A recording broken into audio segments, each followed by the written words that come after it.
of our research Yeah, you are on the presentation. camera. But we could probably make it easier. Yeah.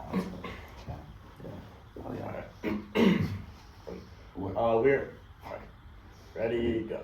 We're group 29, and this is our research presentation about Patagonia. So we're founded in 1973 by Yvonne Chenard, and we're based in Ventura, California, United States. We operate as an outdoor apparel, gear, and environmental activism group. We're known for strong brand identity, which links high quality outdoor apparel with sustainability tied into the activism. We focus on durability, environmental impact, ethical supply chains, and encouraging customers to consume less and repair more. The business model is purpose-led rather than purely profit-driven. For the organizational environment, Patagonia competes in outdoor apparel industry where people buy gear for hiking, climbing, running, and camping.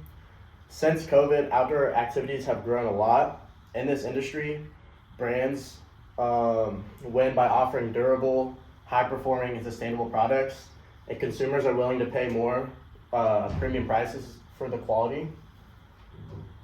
For the macro forces pestle, there are several external forces that shape the industry. For environmental, climate change affects materials, product testing, and recreational patterns, which makes sustainability a major competitive factor.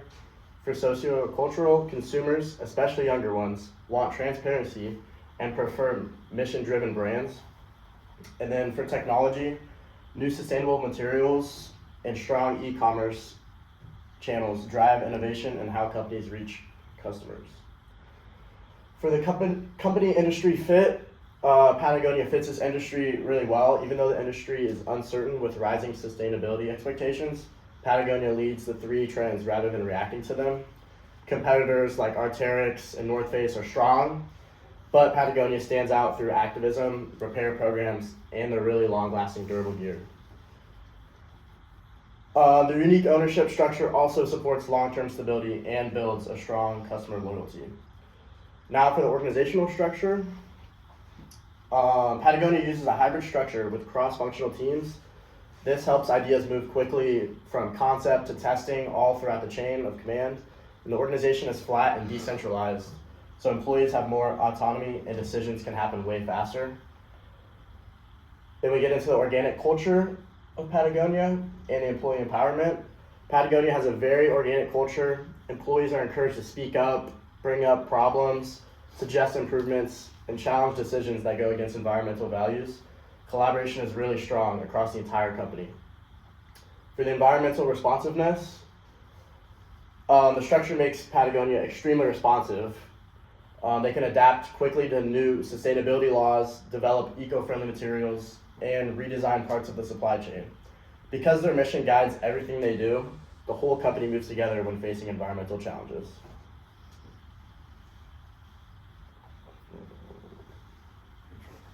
On the human resources, we prioritize hiring employees who align with Patagonia's environmental and social values, such as taking care of the world and stopping pollution and everything like that. We actively recruit outdoor enthusiasts and individuals passionate about sustainability. And we use mission-driven employer branding to attract purpose-oriented talent. For training and development, we provide extensive environmental education and activism training to all employees. We offer leadership development programs focused on ethical decision-making and sustainability. And we support continuous learning, including paid time for skills development. For compensation and benefits, we offer industry-leading benefits, including on-site childcare, flexible schedules, and environmental internship opportunities. We provide strong health insurance, retirement benefits, and competitive pay. We encourage work-life balance, famous for the Let My People Go Surfing culture. On to leadership. Some head guys up top in the executive leadership is Yvonne Chenard, the founder, and Ryan Gellert, the CEO. along with the board of directors, with top executives overseeing sustainability, operations, finance, and everything else like that. There's two leadership approaches Patagonia demonstrates. One of them is transformational leadership. It inspires employees with a mission much bigger than profit. It encourages activism, creativity, and innovation towards sustainability. An example of that is employees are encouraged to join environmental protests, volunteer, and develop eco-friendly products. Another leadership approach, or the second leadership approach, is servant leadership. And this is where leaders prioritize employee well-being and community impact, focus on empowering employees, supporting personal growth, and doing what's right for the planet. And an example of that is offering flexible schedules, on-site childcare, and paid environmental internships. Shows leadership for putting people first. So for our strategic analysis, we decided the Porter's 5 forces model is probably the best. First off, we'll talk about the threat of new entrances. That's a moderate risk. There's high barriers and a strong brand loyalty.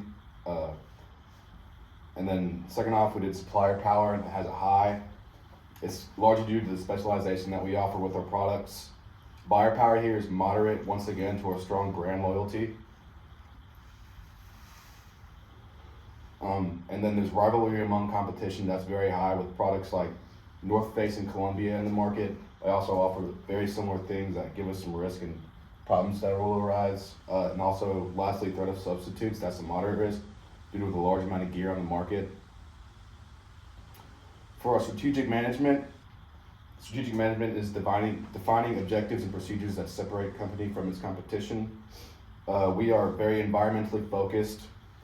We use recycled materials and offer very vast projects that will help better the environment in many ways.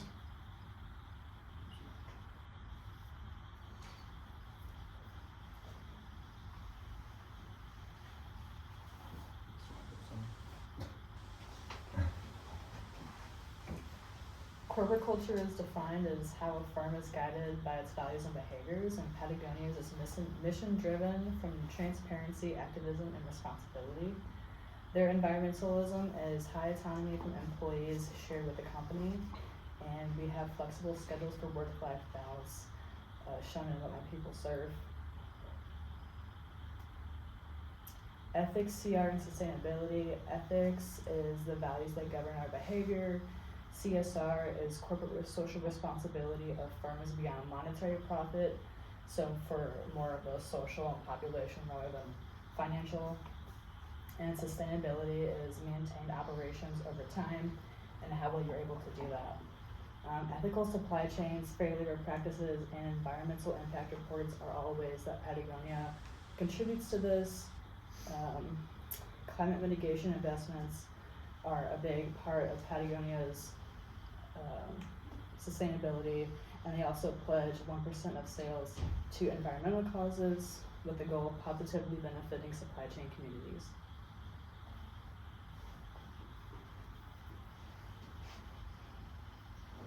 For investors, traditional return-seeking investors may find limited upside because Patagonia is not a publicly traded company, so you would have to have like a small share in the company in order to have any stake. They have a mission-aligned impact, which is not very great for financial value, and they tend to leave money on the table in order to support environmental efforts. And I would also expect low liquidity, limited exit options, and no public market access because it's not a publicly traded company. And it's better suited for value-driven portfolios versus financial gains portfolios because you're probably not going to make much money in this company when they aren't profit intended.